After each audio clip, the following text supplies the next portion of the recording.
Momento do patrocinador BNB. O Banco do Nordeste do Brasil está ajudando as próximas gerações a conhecer o que há de mais moderno na área socioambiental e de sustentabilidade.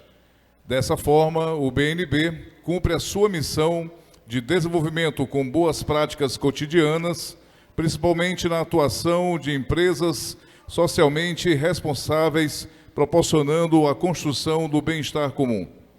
O desenvolvimento de uma região deve sempre conciliar lucratividade com conservação dos recursos naturais. O BNB desenvolve uma cultura de consumo consciente de recursos naturais, financia projetos e ações que visem a sustentabilidade e promove a gestão de resíduos e coleta seletiva solidária, que tem como objetivo promover o descarte seletivo de resíduos recicláveis produzidos nas dependências da instituição e sua destinação às associações e cooperativas de catadores de materiais recicláveis. O Banco do Nordeste promove a internalização do conceito de responsabilidade socioambiental em sua cultura, com a finalidade de preencher espaços ainda não ocupados e de inserir na vanguarda das instituições que fazem do Brasil um dos líderes na prática da cidadania corporativa.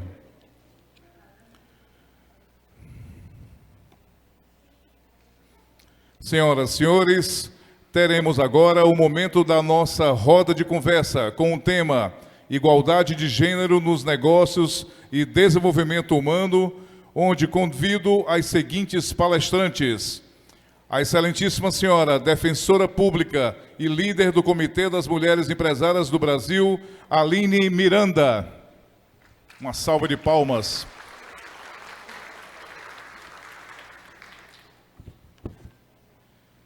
Quero convidar também para essa roda de conversa a excelentíssima senhora presidente da FEMICRO, formada em Pedagogia, com especialização em Gestão Empresarial pela UNB, Dalvani Arruda.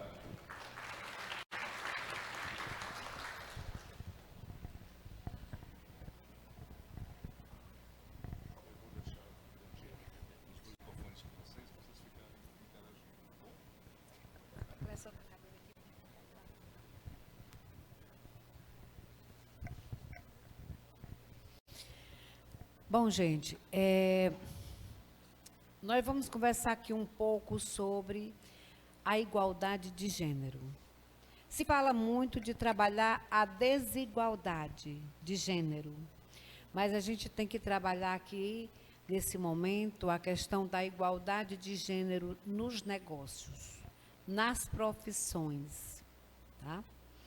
Então, nesse nosso tema, não vamos trabalhar a questão do homem e mulher. Nós vamos trabalhar o que o sócio e o que a sócia dentro de uma empresa, tá? Eles têm de dividir as suas tarefas, né? E cada um cuidar das suas atividades de acordo com o conhecimento um do outro. Mas isso impede do outro também aprender o que o outro está fazendo? Não, não impede, né? Mas a gente vê na questão da igualdade exatamente isso. Às vezes, gente, eu, como pessoa que tenho empresa, tá entendendo, há mais de 32 anos, eu digo a vocês uma coisa, tá? A gente nunca vence sozinho, principalmente quando a gente tem o esposo ou tem a esposa, né? Que os dois estão ali compartilhando ideias, estão ali querendo avançar, né? Às vezes tem um que é mais astucioso, né? Quer dar um passo maior do que a perna, aí vem o outro segurar a perna do outro, né? E diz, não está na hora da gente fazer isso, né? Vamos deixar para fazer isso para depois, né? Por quê? Porque as visões também são muito diferentes. Né? Eu posso ter uma visão, né? De que se eu trocar o meu carro, né, por um carro melhor, certo?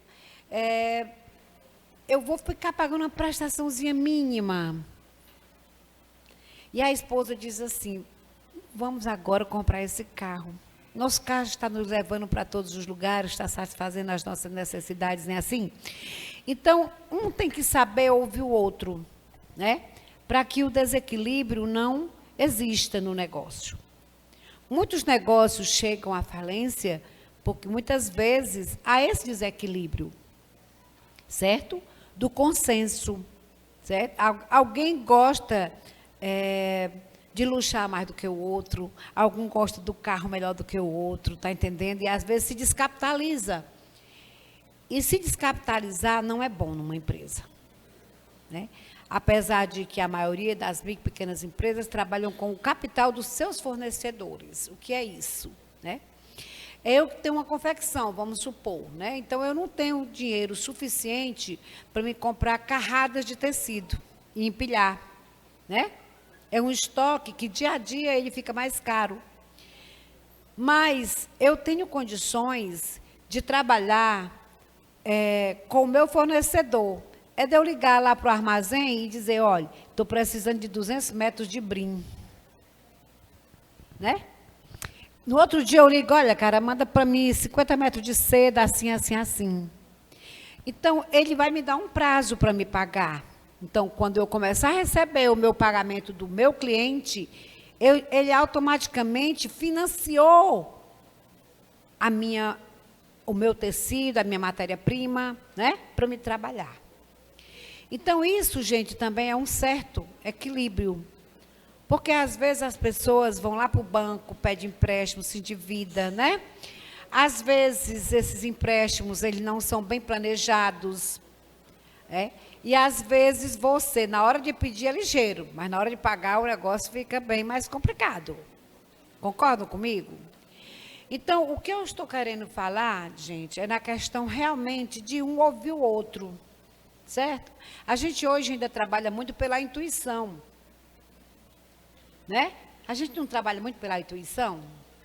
Porque algum dia você amanheceu o dia e disse, olha, hoje eu vou fazer 100 hambúrguer, porque hoje vai dar 150 pessoas aqui na minha hamburgueria. Né? Alguém já fez isso? Já. E no final da noite não vendeu todos os hambúrguer. Certo? Então, isso gerou um prejuízo. Mas se você for trabalhar baseado na sua pesquisa, na sua demanda, no feriado, no que está acontecendo ao seu redor, você vai dar um tiro mais certeiro. Então, gente, trabalhar a igualdade dentro de uma empresa é muito importante, porque você tem que conciliar com o outro.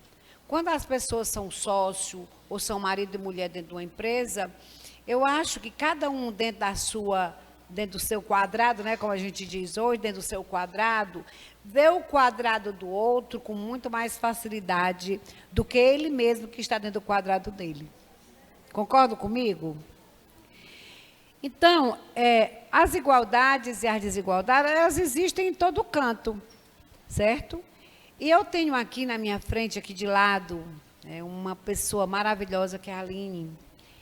Ela vai falar um pouco dessa igualdade para vocês, na questão também, gente, de você ser um colaborador. Hoje as empresas também são vistas, gente, não só pelo seu produto, não só pela... Olha, a Coca-Cola, hoje, vocês acham que a Coca-Cola de hoje é a mesma de ontem? Não é mais. Porque as pessoas hoje conhecem tudo que tem dentro da Coca-Cola. Antigamente você tomava pelo prazer de tomar uma Coca-Cola, né? A propaganda era aquela que o cara dava um gole bem grande e dizia... Não era assim? Então, hoje, você já sabe o que você vai comprar no supermercado, você sabe que você tem problema de lactose, você não pode comer nada que tem leite. Então, você já sabe que o que tem ali naquele produto é tudo que você precisa saber para você comprar ou não. Só que os produtos, gente, os grandes produtores hoje, eles carregam dentro da sua logomarca alguma coisa voltada para o meio ambiente, para o vizinho, para o respeito ao vizinho, né? A gente ainda hoje vê muito, ainda agora recentemente, vizinhos se matando por causa de um estacionamento. E isso, gente, a gente tem que começar a ver que as nossas igualdades têm que partir do respeito, onde o meu termina e começa o do outro. Quando eu falo que as empresas hoje, elas também são escolhidas pela forma social com que elas devolvem para a sociedade o seu trabalho, a divisão dos seus lucros, está entendendo? Eu acredito que hoje, gente, 45% das empresas que trabalham dessa forma, tá? Elas estão respeitando o verde, elas estão respeitando a energia solar, né? Elas estão respeitando o impacto do seu produto na natureza. Uma sacola que você está com ela aí no seu colo, na hora que eu vou produzir ela, eu já pergunto, quanto tempo esse produto fica no solo para ele se deteriorar? Eu estou me preocupando com quem? Eu estou me preocupando com cada um de vocês. E isso é muito importante também, tá? Porque é as nossas igualdades. O que eu não quero para a minha família, eu não vou querer para a família do outro. Então, quando se fala em desigualdade, gente, não é só o sexo masculino e o feminino. São as desigualdades que a gente tem no tratamento um com o outro, né? Do vizinho, né? Da amiga, da família, tá entendendo? Ah, isso não tem nem problema meu, te vira, entendeu? Então, não é assim, né? Nós estamos num país globalizado, né? Onde a globalização, a maioria de nós não estávamos preparados para ela, porque a gente era ainda aquelas pessoas que sentavam na calçada de tarde, né? De noite, sentavam na calçada, né? Para tomar aquele ventinho, né? Então, hoje também houve uma mudança muito grande nesse comportamento da gente, certo? Então, se alguém dormir aqui, eu dou um carro. Eu vou fazer igual o meu amigo. Então, gente, eu acho que vocês estão conseguindo me entender, certo? Se você trabalha lá no seu bairro vendendo bolos e salgados, na sua etiquetazinha, coloque. O que é que você fez ali para que a pessoa lesse a sua mensagem no seu produto? Eu estive numa feira, gente, em Portugal, há 2 anos atrás. Uma feira enorme de artesanato. Tinha todas as nações nessa feira. E eu, quando entrei na feira, vi uma muvuca danada num estande. Eu disse, não, eu vou até o final da feira, depois eu volto. Pode ser que essa muvuca tenha acabado e eu possa ver o que é que tem aí. Quando eu voltei, gente, continuava a mesma muvuca. Eu disse, poxa, por que esse estande é tão cheio de gente? Por que essas pessoas estão tudo aqui comprando essas camisetas? Eram as camisetas. Aí eu me aproximei, consegui me aproximar mais do balcão e peguei e pedi uma camiseta. Na camiseta, gente, tinha um tagzinho que dizia assim: esse produto foi produzido na cidade de Tejuçuoca, no Ceará, pelas idosas e pelos jovens que estão em tratamento. Tinha outras camisetas que tinha.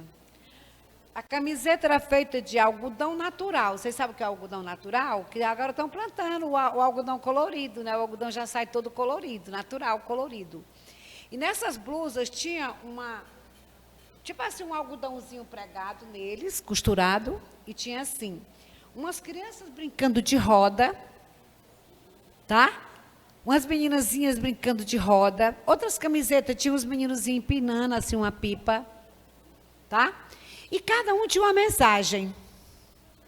Esse estande estava cheio porque tinha um propósito social. O produto que estava ali tinha um propósito social, que era de ajudar as idosas, de ajudar os adolescentes, né, que estavam como infratores, produziam essas camisas também, bordavam essas camisetas. Então, o que eu estou dizendo a vocês é que é bem aqui a nossa Tejuçuoca, aqui no Ceará. Certo? Então, isso é uma visão nova, tá certo? Que quem produz, que tem essa visão, produz produtos para todo mundo usar. E as pessoas, cada um, gente, compra de acordo com a mensagem que aquilo ali também está lhe passando. Então, estou deixando essa deixa para vocês refletirem um pouco na hora de vocês criarem as etiquetas de vocês, os códigos de barra, os adesivos, tá certo? Eu estou deixando essa deixa para vocês refletirem. Eu vou passar agora para a doutora Aline, que vai falar de algo muito importante que vocês vão gostar também, tá bom? Obrigada. Então, bom dia, gente. Primeiro, agradecer, né, estar aqui falando com vocês. Como a Dalvani já me apresentou, né, eu sou defensora pública, eu atuo há 20 anos no sistema penitenciário aqui do estado do Ceará. E o que é que eu tenho a ver com mulheres empreendedoras, né? Até não posso nem empreender, né, sou proibida. Mas eu conheci um grupo de mulheres há alguns anos, há 8 anos atrás, e nessa militância, nessa luta pelos direitos das pessoas que estão encarceradas, para que elas tenham condições de voltar à liberdade e não voltem a delinquir, que é o que nós chamamos de ressocialização, nessa busca de parcerias, de rede, sobretudo trabalho com grupos religiosos, Pastoral Carcerária, IBC e tantos outros, também buscando parceria com o Senai, Senac, para qualificar essas pessoas, para que elas tenham uma ocupação. Então, nesse caminho, nesse percurso, eu me deparei com um grupo de mulheres empreendedoras, chamada Grupo Mulheres do Brasil, que é essa camisa que eu visto hoje com muito orgulho e com muita alegria.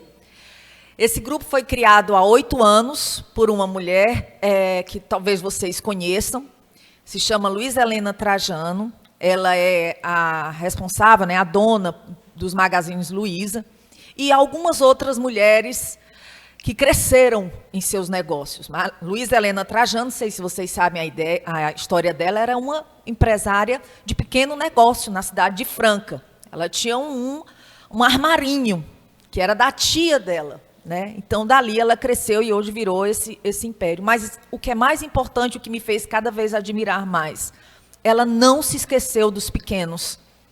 Ela não se afastou das causas sociais, das causas mais relevantes. E, para minha surpresa, que sempre tive dificuldade de dialogar sobre esse assunto com a iniciativa privada, ela que nos procurou.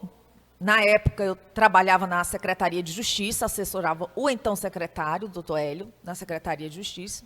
E aqui a gente estava buscando implantar uma metodologia de presídio diferenciado chamada PAC, que é uma Associação de Proteção e Assistência ao Condenado. Uma metodologia que existe há mais de 40 anos, desenvolvida em Minas, e que garante uma média de 85% das pessoas que passam por esse presídio, elas não voltam a delinquir. Então, o grupo da Luísa procurou estudar essa metodologia, reconhece essa metodologia, e não só eles, como a própria ONU, como o movimento mais sério de tratamento de pessoas que cometem delitos.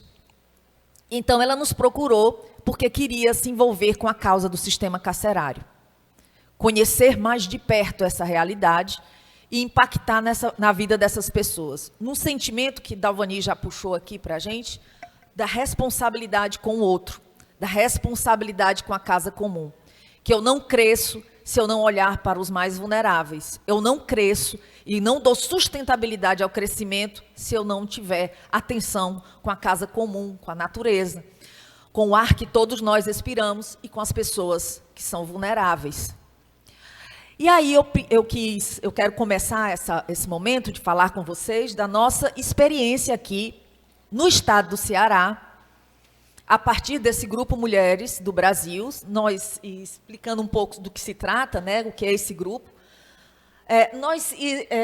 Nosso objetivo de existência é construir um Brasil melhor a partir do protagonismo feminino.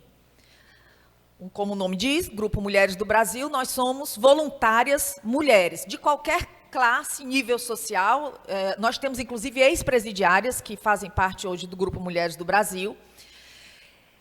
Nós não temos nada contra os homens, mas nós temos tudo a favor das mulheres, né? E, inclusive, um dos nossos comitês é 80 em 8, porque as pesquisas mostram que ainda levará 80 anos para que nós, mulheres, estejamos no mercado de trabalho tal qual os homens estão.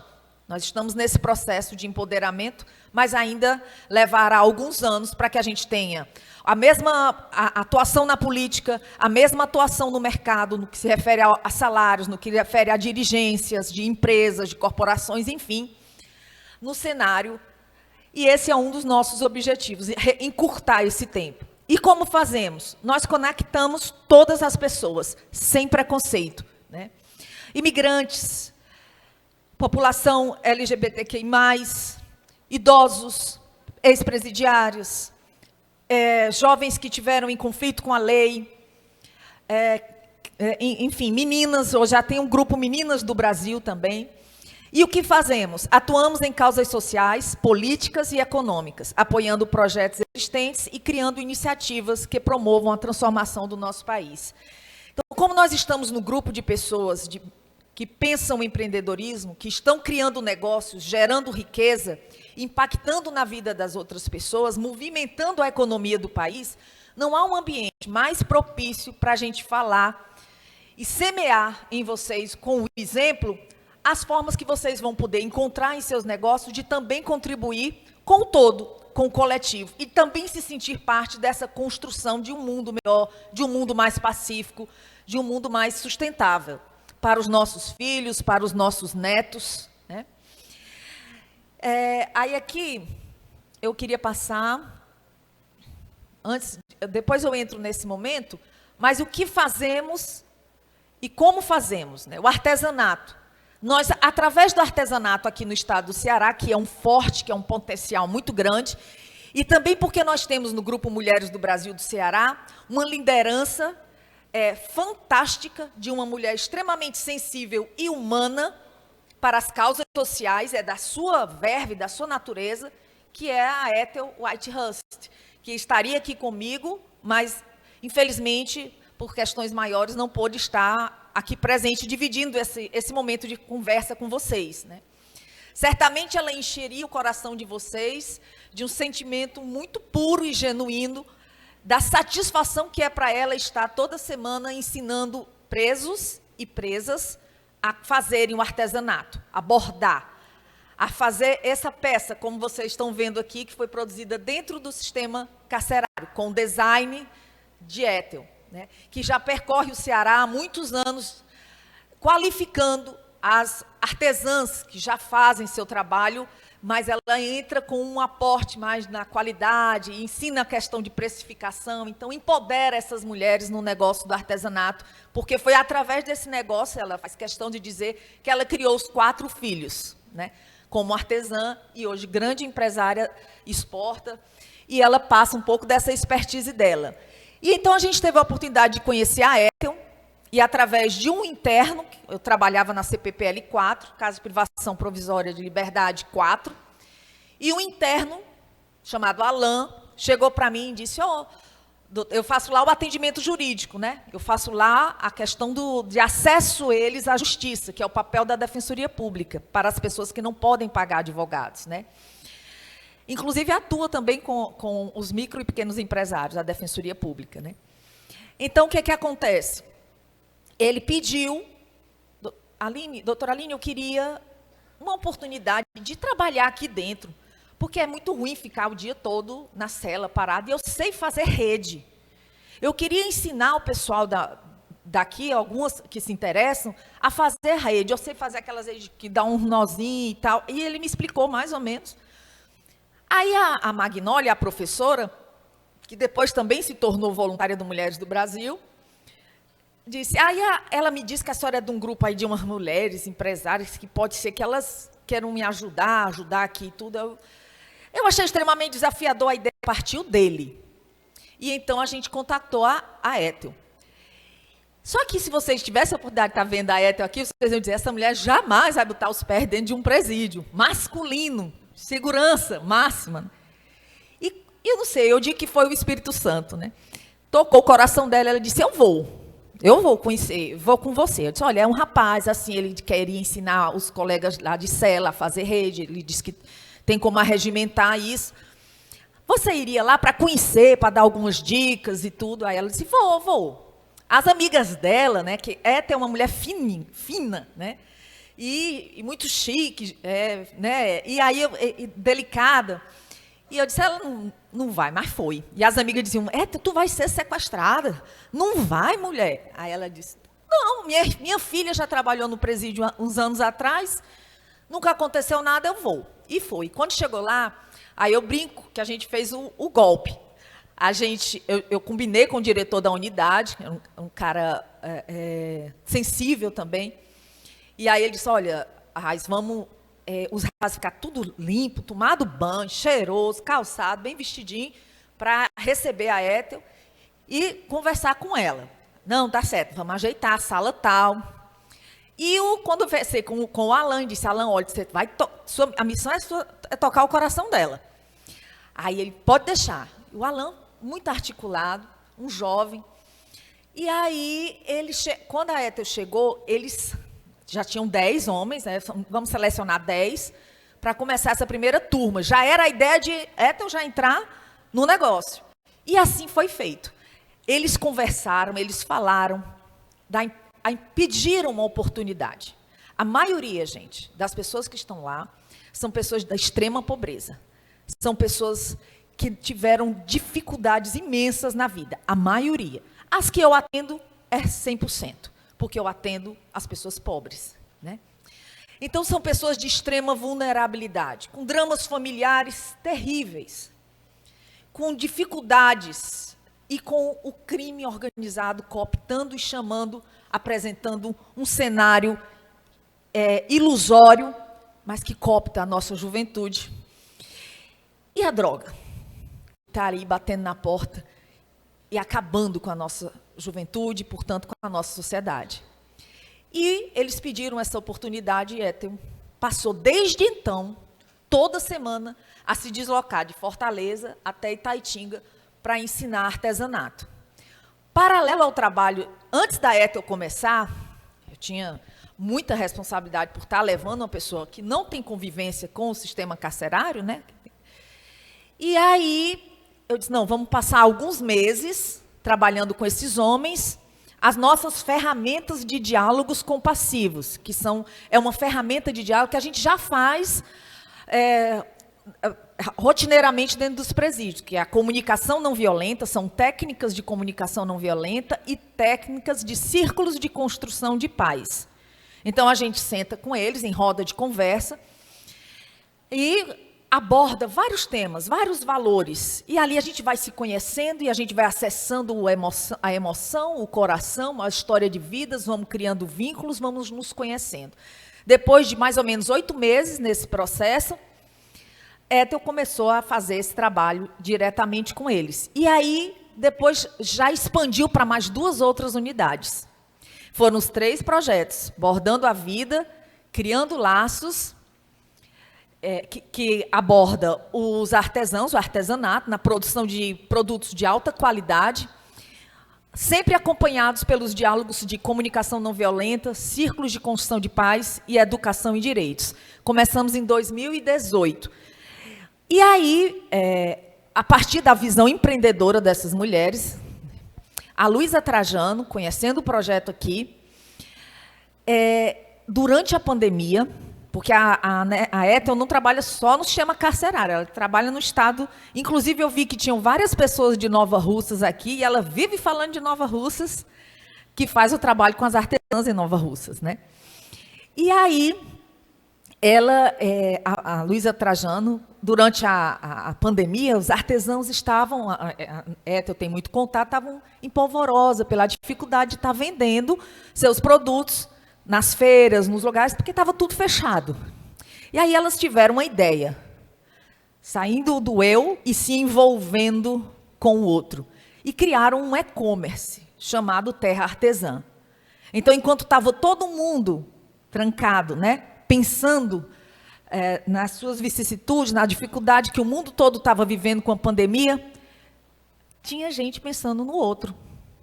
É o que mais me encanta nesse grupo.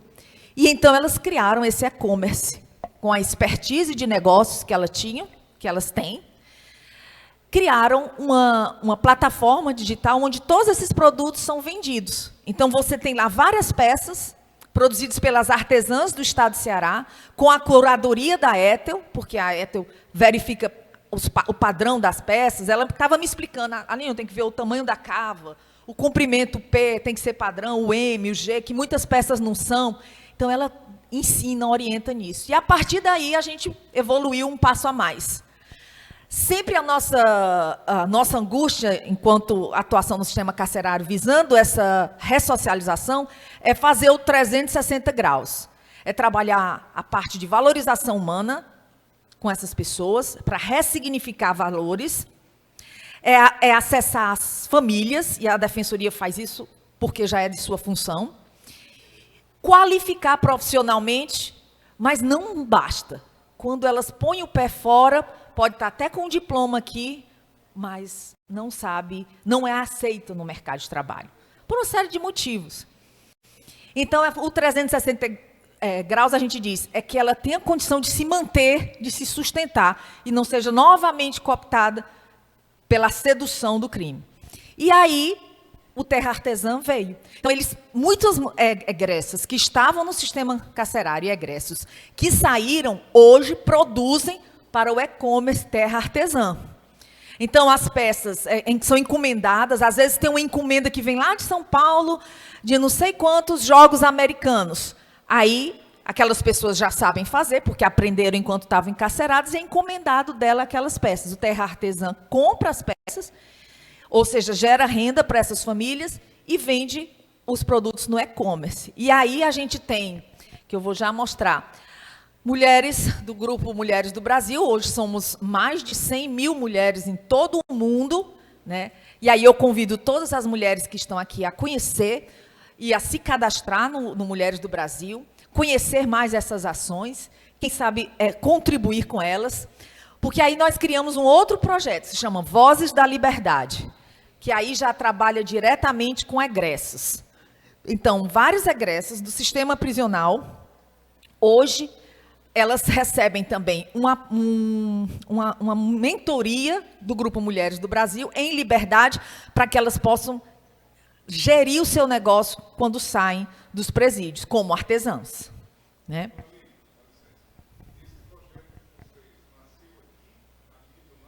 A nível nacional. Nasceu aqui, em Fortaleza, né? E aí a gente vai andar um pouquinho. Essa é a realidade do nosso sistema carcerário. Acredito que muitos de vocês não conhecem, mas é uma realidade muito dura, né? Com o tempo eu aprendi a não julgar mais ninguém que está lá dentro. Quando eu cheguei, eu queria julgar todo mundo. Pedir a liberdade, que é uma das coisas que a gente faz na Defensoria, e às vezes eu disse, não, essa pessoa, eu li o crime, li o processo, eu disse, não vou, eu vou pedir a liberdade dessa pessoa, meu Deus, e ficava naquela drama de consciência. Depois que eu vi que eu sou uma parte da engrenagem, que ele já foi processado, ele já foi julgado, teve lá um promotor que acusou, um juiz que julgou, um processo que correu dentro de um possível devido processo legal. Hoje ele está aqui cumprindo uma pena. Eu não vou olhar essa pessoa pelo crime que ela fez, mas vou olhar ela como um ser humano que precisa retornar em melhores condições de convivência. E aí, algumas fotos. Essa aqui foi a primeira vez que a gente levou a Ethel no presídio. Ali é o Arraiz, esse aqui era o adjunto. Magnólia, a professora, que faz os círculos de paz, a comunicação não violenta. Hoje já tem um grupo imenso de mulheres que faz isso, não só nos presídios, mas no sistema socioeducativo e na comunidade em geral. Nós também temos projeto com pessoas que estão em processo de desintoxicação, no Grão de Mostarda, na Zion, que são casas de recuperação lá em Fortaleza. Ali Ethel ensinando as mulheres do Instituto Penal Feminino Auri Moura Costa a fazer os bordados. Aqui já é na sede do Grupo Mulheres do Brasil, em Fortaleza. Ali somos nós fazendo a cultura de paz, também distribuindo cesta, fazemos momentos de confraternização, de levar algumas atividades lúdicas e de esclarecimentos, por exemplo, saúde da mulher, a questão de como tratar a drogadição, a questão do pré-natal, né? Tudo isso também a gente faz, embelezamento. Isso tudo para trabalhar muito a autoestima, porque as pessoas têm uma autoestima muito baixa, e até o que dificulta que elas cresçam, né? Aqui são homens do Imelda, aprendendo a fazer aqui a renda de Tenerife, que o Grupo Mulheres do Brasil vende echarpes lindas, feitas por eles, né? E até eu conto uma história engraçada dessa questão, porque os homens não queriam fazer o crochê. Por ser homem, tinha um preconceito e tudo, e aí ela conta uma historinha de que, olha, tem uma cidade que eu conheço, não me lembro qual é a cidade, né? Ela fala, e lá os homens fazem crochê, tem a cidade inteira, os homens fazem crochê. Aí um deles diz assim, é mesmo, eu tenho meu cunhado, ficou rico fazendo crochê nessa cidade aí. Aí todo mundo foi fazer o crochê. No outro dia já tinha um monte de gente trabalhando lá no artesanato, né?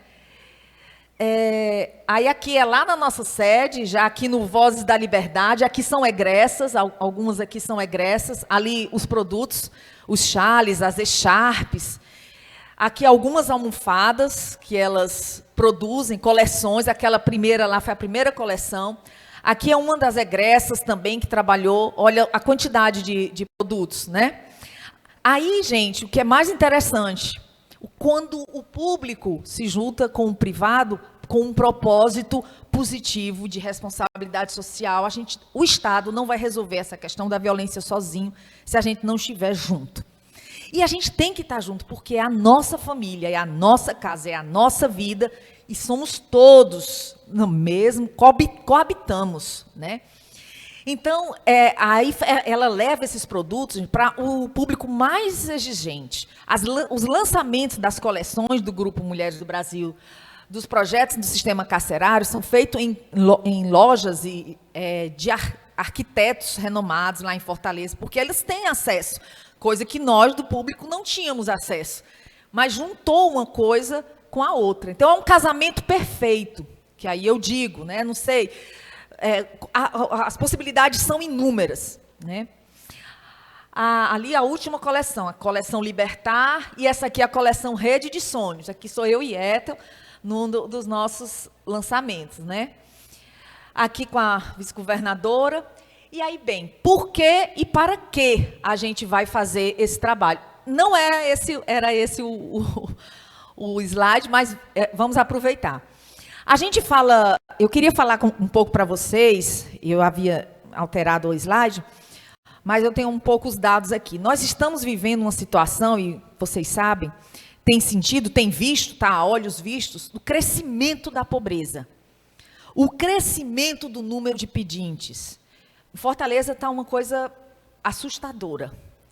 Então, nós estamos tendo um crescimento do número de pessoas com fome, ou com insegurança alimentar, altíssimos. Se não me engano, são 124 milhões de pessoas que estão com insegurança alimentar. Ou seja, não sabe se vão fazer alguma refeição nos próximos 3 dias. Gente, como a gente pode não olhar para esse problema e ver que isso está diretamente relacionado com a violência? É diretamente relacionado. E aí eu levo vocês a pensar um pouco, e eu fiz essa reflexão. Quando eu penso na palavra desenvolvimento humano, que é um dos temas que nós estamos abordando aqui, toda vida que eu uso a palavra o prefixo des antes da palavra, é para negar alguma coisa. É desagregar, é não agregar. Desestimular, é não estimular. Desqualificar, é não qualificar. Desconstruir, é não construir. Mas a gente é levado a pensar que desenvolvimento é uma coisa positiva, mas o é não envolver. E a gente está sempre pensando que desenvolver é algo, vamos nos desenvolver, ou seja, vamos crescer, vamos melhorar. Mas está incutido na ideia do desenvolvimento um alto sentido de individualismo, de não se envolver. A gente tem que fugir desse padrão de pensamento, dessa lógica que faz com que a gente se sinta distante, sem responsabilidade e sem o dever de se envolver com o outro, com as misérias da humanidade, com as dores do outro. É claro que eu tenho que crescer, mas eu não preciso crescer só. Eu não preciso crescer num sentido de individualismo exagerado. E outra coisa, como a Dalvani falou antes, eu tenho que crescer me envolvendo com o ambiente, com a natureza, preservando, ou não dilapidando, ou não destruindo, ou mantendo. Então, cada um dos senhores que estão aqui, que são empresários, que são pessoas que têm seus negócios, seus pequenos negócios, e que almejam o desenvolvimento, o crescimento, que a gente pense nesse desenvolvimento e nesse crescimento, mas com envolvimento, se envolvendo com as causas, todas elas, se sentindo parte e membro dessa construção de uma sociedade mais justa, mais igualitária, menos excludente, menos elitista. E aí a gente tem que saber como que a gente no nosso negócio vai dar visão, visibilidade a essas causas. Eu tenho certeza que quando os senhores vieram para cá, vocês jamais imaginariam que teriam uma fala, alguém para falar sobre o sistema carcerário, sobre a importância do sistema carcerário.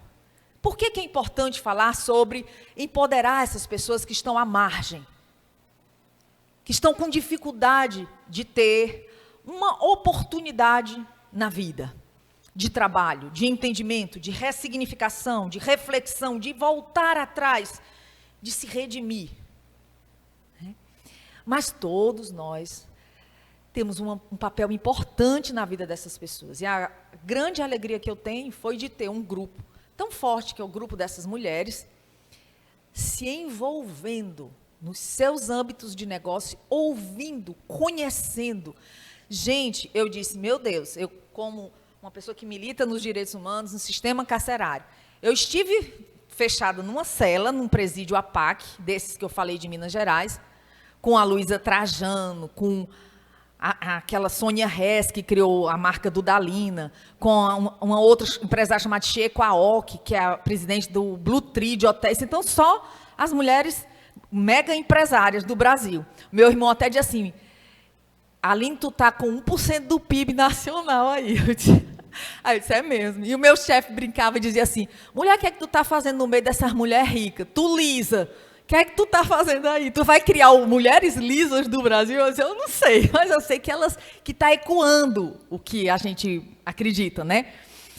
E aí a gente ficou trancado por 20 minutos, eles fizeram a gente fazer essa experiência lá no presídio de Minas. Éramos em torno de 15 a 20 mulheres, dentre elas a Trajano, a Anete Rives, que é a nossa líder aqui de Fortaleza, do Mulheres do Brasil, amiga da Luísa, que trouxe Mulheres do Brasil para cá. Ficamos trancadas para simular o que é estar trancado numa cela superlotada. E eu disse, meu Deus, eu vivi para ver esse dia de estar com essas mulheres que nunca iriam acessar essa realidade, vivendo o que é um pouco do que é o sofrimento e as coisas que são impostas a essas pessoas que destoam, né, do comportamento aceitável na sociedade. E aí essa é um chamado para esse envolvimento. E aí a questão do nosso protagonismo feminino. Eu digo, nasceu do Grupo Mulheres do Brasil, um grupo genuinamente feminino. Eu tendo a entender, claro que em todos esses projetos tem muitos homens pensando também, criando, dando ideias, fazendo acontecer também. Mas eu acho que nós, mulheres, por termos a questão da maternidade, nós temos muito forte essa questão do cuidar do outro, do olhar. Às vezes, essa questão mais humana. Parece que está do nosso, sei lá, gene, né, DNA, na nossa forma de ser, do feminino, do feminino. Então, nós podemos ser indutoras desse processo de transformação, desse processo de transformação do entendimento, de que o desenvolvimento não é não se envolver, mas é crescer com o envolvimento. Nós temos essa expertise de dar o nosso jeito carinhoso, amoroso, firme, com fibra. Nós educamos nossos filhos, né? Então a gente tem essa pegada, tendência natural. Então, que a gente espalhe pelo mundo afora esse compromisso com o novo, com um mundo mais justo, com um equilíbrio, que a gente cresça de mãos dadas, né? Então, é o crescimento com o envolvimento, o bem comum para gerar essa sustentabilidade. Aqui é mais uma foto nossa lá, aqui todas as mulheres encarceradas, ali na outra ação que nós tivemos lá dentro. Gente, eu posso garantir a vocês que quando vocês sabem disso, a gente ajuda o próximo, a gente ganha muito mais. Parece que a gente fica mais novo, fica mais feliz, não é? A gente se sente útil, a gente se sente bom. É bom se sentir fazendo o bem, né? Então, o que eu queria falar com vocês era sobre isso, sobre nesse processo de crescimento de seus negócios, ali no dia a dia, que a gente lance o olhar amoroso e cuidadoso para quem não tem a nossa chance, a nossa oportunidade, a chance que nós temos de crescer e tudo, que a gente tenha sempre essa preocupação com o outro, porque não vamos nos manter saudáveis enquanto humanidade se a gente não olhar para o coletivo, né? É o que eu tenho sentido durante esses 20 anos trabalhando lá dentro, porque a gente espera que os nossos filhos, os nossos netos tenham condições de crescer e de se envolver cada vez mais e de receber das nossas mãos um mundo melhor para eles viverem, um mundo menos desigual, menos violento, né? Então é pensar no outro, né?